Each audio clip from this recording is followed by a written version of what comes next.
Okay, so let's say someone emails back. You saw that last email and it had this whole bunch of like bolded text.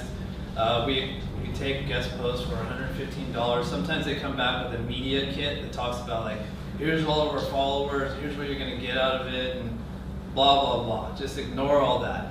What you want them to do is just get them to move first. And what I mean by move, you want them to talk about how much money they want for the guest post. This is my strategy, and this is what works for me, but I won't ever pay more than $20 to $30 for a link, ever.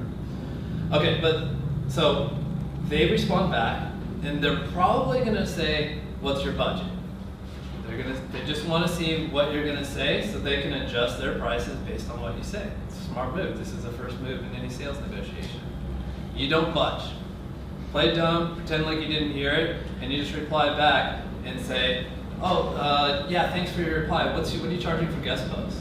They might say, what's your budget again? And just say, sorry, I don't know. I'm not the head of this department. Can you just tell me how much guest posts are, and I'll check with them if that's okay. Just keep going back and forth until you get this to happen. Okay? Once they say it, they're going to say $60, $80, $100, $300. What's the worst you've heard? Someone will even ask for like upwards of $500. Yeah, you can get them way down. Yeah. I got a 3,000 one the other day. Pretty awesome. Okay, here's phase two. They come back and they say to you, $80 is what we want for our guest post. Bear in mind, $80 for a guest post is not just $80. You gotta get that content written too. If it's decent content, if it's for a good site, maybe that costs another $40. So you're now at $120 a link, okay? So, this is where you hit them with the pity party. Okay. You need to get their sympathy, and you're going to get their sympathy for you're new to the game or something like that. You're a new business, you're just starting out, you're just trying to hit profitability, hoping to make it to 2018, something like that. You're broke, you're bootstrapping, you're backpacking around Thailand, living in Chiang Mai. You don't have the bankroll yet to afford some kind of price like that. Or maybe you're too low on the corporate ladder. I'm just the person doing the outreach. I don't have any kind of leverage on getting a bigger budget like that. And I can tell you my manager's probably going to disagree because we've been paying a lot less lately. Okay, so then after you establish that, here's where you pivot. You ask them if they can do a link insertion into an existing article for $20 to $40. Why do they want to do that? Well, it's freaking easy for them. They don't have to review your content. They can do it right now. They can log into their website. They can just, do it lickety split. You could have this whole thing done in 5 minutes. Super easy, and like I said, they don't need to review content. And why is it good for you? Think about this for a second. Why would you want a link insertion in an existing article? Any takers? It's an aged post. Pick whatever article you want. This article has 50 links already. I'll take that one rather than a brand new guest post. Right?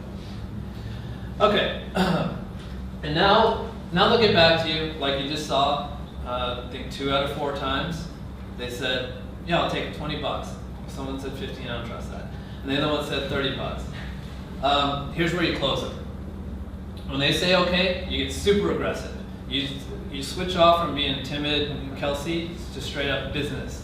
All right, great. Let me have your PayPal email address. I'll get that done in the next 5 minutes. You want to close them before they have the chance to think about things again. You also want to close them before they see what site they're linking to, especially for me. You ask for their PayPal, and like I said, sometimes you ask even before they say yes. So you can even just say, could you perhaps do a link insertion into an existing post for $20? Just send me your PayPal email address. I'll get that done before you wake up in the morning. Just super aggressive. Get it done at this point. And pay them before they ask to see who they're linking out to. For me, this is usually a deal breaker. All right. Now here's the tricky thing. With outreach backlinks, the tricky part about it is getting the anchor text that you want.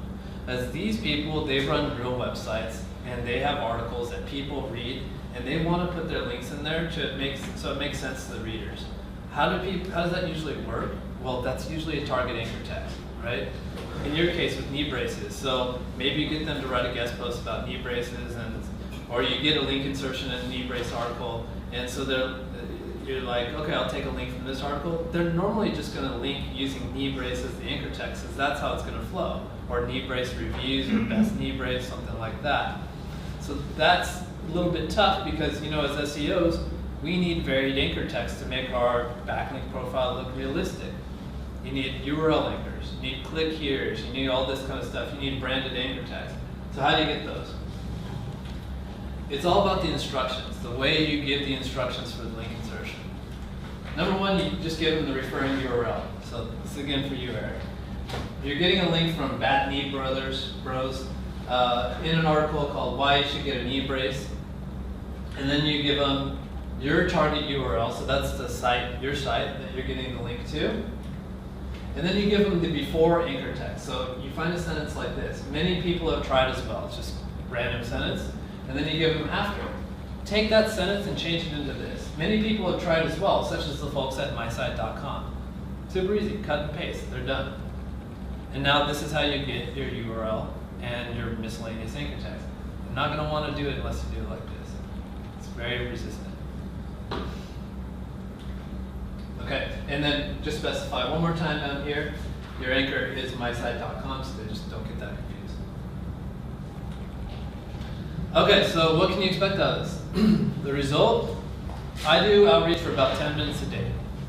And wake up in the morning, sometimes I'll get a link prospecting list from my VAs, set that up in a new GMAS campaign, kick it off. Sometimes I wake in the morning, I have emails like this that I need to reach out to, negotiate the deal, get that link. It's usually about 10 minutes of work. I'm not doing high scale, but I'm at least getting about 5 to 20 outreach links per week, per person, per site. So whatever site that I'm working on, I'm getting about 5 to 20 links per week. And it's not just me that's working on this, my entire team's working on this. You can have dedicated people on your staff doing outreach full time. It's quite a good idea. Or if you have people working on specific sites, it's usually good to have people do the outreach that are working on the site themselves, because you want to know what linkable assets you have. You want to know what pages need backlinks and whatnot. Average cost, when you average it all out for me, is $22.17. Not bad. It's cheaper than PBN. Okay, so this is interesting too.